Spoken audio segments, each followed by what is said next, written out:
আমরা ওই ত্রিলোক এবং যোগ্য ভাগ কেড়ে নিলাম। কেড়ে নিলাম।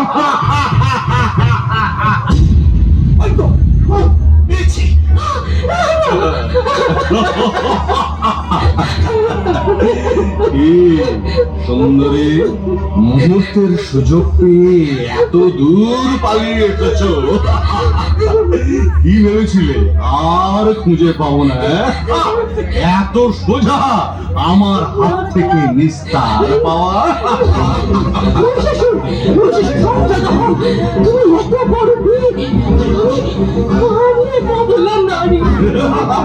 তাতে কি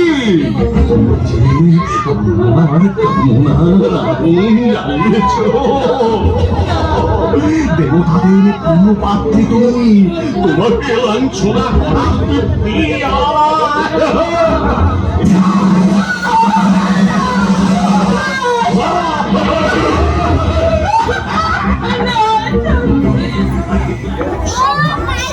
আমি হলাম দেবরাজ ইন্দ্র। এই দেবতাদের তো তুমি পরাস্ত করে ফেলেছো, কিন্তু আমার সম্মুখে তুমি দেখতেও পারবে না। আমিও দেখতেছি যে এই দেবরাজের কত ক্ষমতা।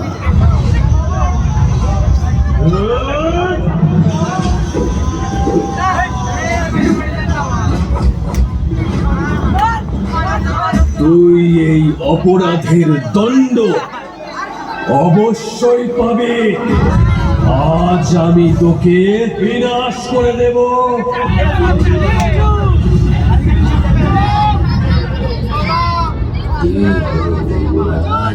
দেবরাজের সব শক্তি শেষ হয়ে গেল। আসলে নিজের শক্তির উপর তোমার বিশ্বাস নেই, সেই কারণে সংবাদ না দিয়েই তুমি আক্রমণ করলে। কিন্তু আমি আমার শক্তিকে পূর্ণ বিশ্বাস করি, আর তাই তোমায় আর একটি সুযোগ দিচ্ছি। তোমায় সাহায্য করার জন্য যাকে খুশি ডেকে নাও। মাতা, রক্ষা করো মাতা।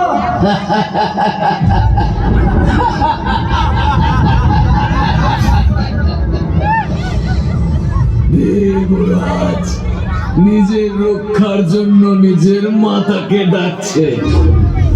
কোথায় গেল তোমার মাতা দেবরাজ? মনে হয় তার এই তুচ্ছ সন্তানের উপর তার মাতা রেগে আছে, সে কারণেই তোমায় রক্ষা করতে এলেন না। ঠিক আছে, অতএব আমার আর সময় নষ্ট করার প্রয়োজন নেই।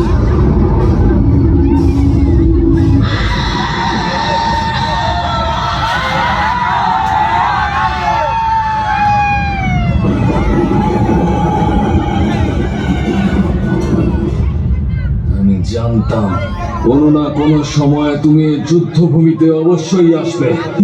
সাহসী হবার চেষ্টা করছো তুমি, করাই উচিত, কিন্তু তোমার চোখে এই ভয় কিসের? এটা ভয় নয়, দৃঢ় নিশ্চয়। এবার আমি তোমায় শুধু মহাদেবের কাছ থেকে কেড়েই নেব না, সেই সঙ্গে তোমাকে পরাজিত করব। মহাদেবের চোখের সামনে থেকে তোমাকে নিয়ে যাব। আমাকে বিবাহের প্রস্তাব পাঠানোর দুঃসাহসের জন্য, আজ জানা সত্ত্বেও যে আমি একজন বিবাহিত স্ত্রী, বারবার আমার আরাধ্য আমার অর্ধাঙ্গ মহাদেবকে অপমান করার জন্য মহাকালী এখন তোমাকে মৃত্যুদণ্ড প্রদান করছে। আমি তোমার সঙ্গে সংঘাত করতে প্রস্তুত আছি। এটা সেই দুঃসাহসের জন্য যে দুঃসাহসে তুমি লক্ষ্মীর উপর কুদৃষ্টি দিয়েছিলে, এক নারীকে অপমান করার জন্য, তার অস্তিত্বকে ব্যবহার করার জন্য। আরে কেউ না, আরে কেউ না, আমি সহ্য করতে পারছি না এরূপ।